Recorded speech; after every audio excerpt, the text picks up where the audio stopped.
देखिए, दिल्ली के अंदर त्रिलोकपुरी विधानसभा क्षेत्र के अंदर मुझे भी प्रभारी के रूप में जिम्मेवारी दी गई है और 2 तारीख से मैं दिल्ली के चुनाव में लगा हुआ हूं और हर वर्ग के लोगों से, हर वर्ग के में जाके हम अपनी बात का प्रचार प्रसार कर रहे हैं और जिस प्रकार का फीडबैक हमें मिल रहा है, लोग इस बार केजरीवाल के झूठे लारों और झांसों में नहीं आने वाली, क्योंकि वो चुनाव से पहले घोषणाएं करेगा, मैं आपके लिए ये करूंगा, आसमान के तारे तोड़ लाऊंगा, परंतु जब चुनाव हो जाते हैं फिर केवल एक ही बात कहता है, भाइयों मैं तो करना चाहता हूं पर केंद्र की सरकार नहीं करने देती। वो इस प्रकार के नारे लगाने 5 साल निकाल देगा, लोगों को समझाता है 5 साल में मेरे को केंद्र सरकार नहीं करने देती। जब लोगों ने एक बात मन में बिठा ली है, जब करना ही केंद्र ने है तो फिर हम केजरीवाल को वोट क्यों दें। तो अन्य हरियाणा प्रदेश की तरह, राजस्थान की तरह, गुजरात की तरह, यूपी की तरह, छत्तीसगढ़ की तरह, मध्य प्रदेश की तरह, महाराष्ट्र की तरह इस बार भी 100% लोग डबल इंजन की सरकार बनाएंगे और 100% बीजेपी का कमल का फूल खिलेगा। 5 तारीख को मतदान होगा और 8 तारीख को गिनती होगी और केंद्र के तर्ज पर हरियाणा प्रदेश के अंदर भी, दिल्ली प्रदेश के अंदर भी बीजेपी की सरकार। चुनौती मानते हैं आम आदमी पार्टी की, क्योंकि दिल्ली में सरकार भी है? नहीं, लोगों का मोह भंग हो चुका है। चुनौती जनता की होती है, जनता उसके साथ ही नहीं है, जनता तो उनसे भाग रही है, केजरीवाल का नाम लेने के लिए तैयार नहीं है।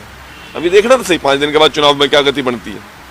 तो इस प्रकार की अभी गति चुनाव को पकड़ने दो, नॉमिनेशन होने दो, आप देखना क्या क्या बनेगा। केजरीवाल को मूल गाने के लिए तैयार नहीं। कांग्रेस को किस तरीके से देख रहे हैं, क्योंकि कांग्रेस भी लगातार वादे जनता से कर रही है? कांग्रेस गंभीर पार्टी है, मुद्दा विहीन पार्टी है, नेता विहीन पार्टी है, नेतृत्व विहीन पार्टी है।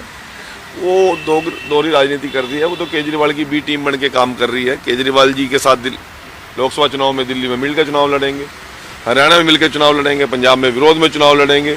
अब विधानसभा चुनाव के अंदर कांग्रेस कहती है मैं सीरियस पार्टी हूँ कि मैं सरकार बनाऊंगी।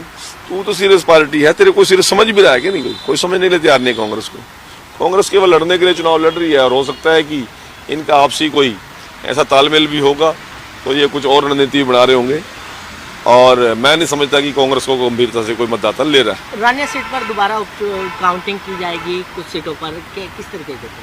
हाँ, एक कैंडिडेट उसमें गया था, उसने कहा है कि मुझे डाउट है कि कहीं गिनती में गड़बड़ हुई है, तो रिकाउंटिंग के लिए न्यायालय ने आदेश दिए हैं और रिकाउंटिंग जो भी 9 बूथों पर कह रहे हैं, जो रिजल्ट आएगा वो सबके सामने आएगा, परंतु न्यायालय ने जो फैसला दिया उसका सभी को सम्मान करना चाहिए। हे डैड, चंगी तरह खेडी चैंप। Any doubt? ಕಿಡ ಕಿಡಿ ಹಚ್ಚಬೇಕು ಸುಖಿ ಸುಖಿ ದಾಗ್ ಬೇಕು नो डाउट इन्ना सुक्के दागा लई है सर्फ एक्सेल मैटिक हुण नवे पैक विच एसपीपी टेक्नोलॉजी दे नाल ए जिद्दी सुक्के दाग कड्डे सेमी ऑटोमैटिक मशीन विच ही। एनी डाउट नवा सर्फ एक्सेल मैटिक।